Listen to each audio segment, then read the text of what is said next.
Let's talk about something everyone can understand. In the richest countries, fewer and fewer people want to become parents. The number of babies being born is dropping, and this is not just happening in one place. It's a problem all over the rich world. You might be wondering why this is such a big deal. Well, it's a big deal because when countries have more older people and fewer children, they face some serious problems. You see, most rich countries aren't having enough babies to replace the grown-ups. In fact, they're having less than the number needed to keep the population the same, without counting the people who move in from other countries. Now, there's one country that takes the cake for having the fewest babies, and it's South Korea. I'm sure you've guessed that from the video title and thumbnail, but here's the real shocker. On average, a woman in South Korea has fewer than one child. It's the lowest birth rate in the world. In the capital city, Seoul, it's even worse with only 0.59 children per woman. That's almost a quarter of what's needed to keep the population steady. So, South Korea isn't just experiencing a chilly winter, it's more like a story of a predicted disappearance. Even though it's one of the wealthiest and most advanced countries globally, it's facing a gigantic problem. If things don't change, it could end up with too few people to keep everything running. The factories, stores, schools, and everything else. Now, take a look at this graph. It shows South Korea's population in the coming decades. As you can see, the country may have already reached its highest number of people. From now on, it's going to have a lot more older folks and fewer kids. In just 40 years, it could lose more than 12 million people, which is 25% of its whole population. By the end of the century, it might have less than half the population it has today. No other country is in such a tough spot. Think about it. If this keeps up, many of today's kids might grow up in a country with half the people, which means more money spent on old folks, less saved, less spent, and lots of other problems. And this isn't some far-off prediction. It's already happening. The birth rate has been dropping for years, and they're even closing schools, hospitals, and other services because there aren't enough children. But why is this happening in a country with a strong economy where people seem to have everything they need? What's causing South Koreans to not want kids? Does the government have any solutions? Well, that's what we're going to explore in this video. So, let's get started. You might think that low wages, a super competitive society, and women choosing their careers over babies are the main reasons. But no, it's more complicated. South Korean society is quite traditional, and their idea of family is pretty old school. In South Korea, it's almost unheard of to have kids outside of a traditional marriage between a man and a woman. That means no kids if you're not married. This attitude even applies to single mothers.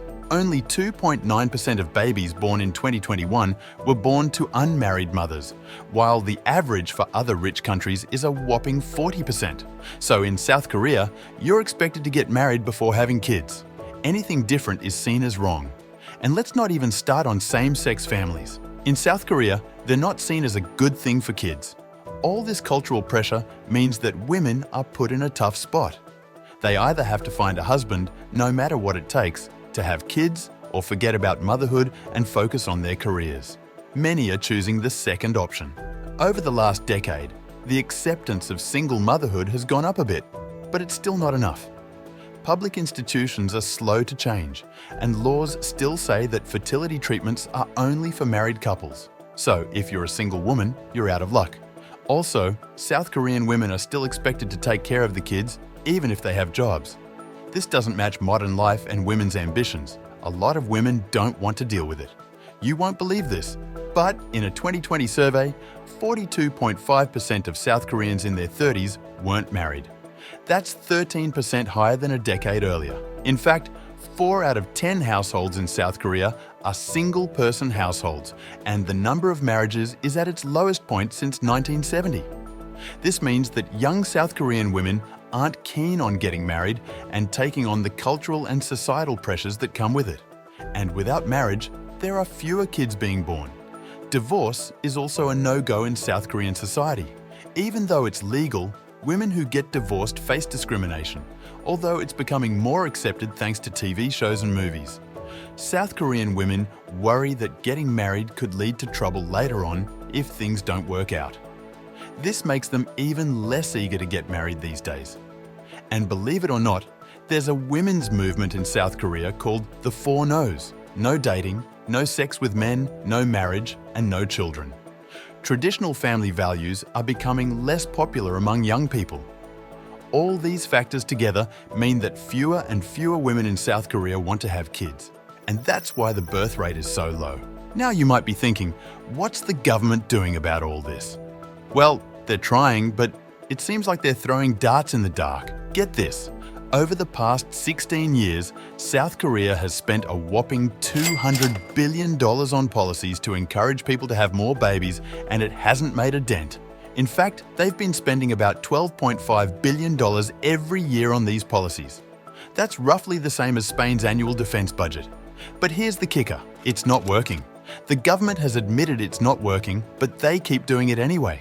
One idea was to triple the financial support for new parents in the first 2 years of a baby's life, from about $300 a month to $750. But it's unlikely to change much. In rich countries like South Korea, having kids has more to do with culture and society than money. Cash incentives alone can't make a big difference. But that's not the craziest part. Some politicians have had wild ideas like flooding the country with cheap foreign nannies, proposing to waive minimum wage for them.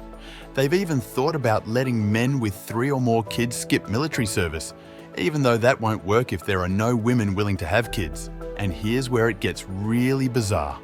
There was once a government website that showed how many women of childbearing age lived in different areas.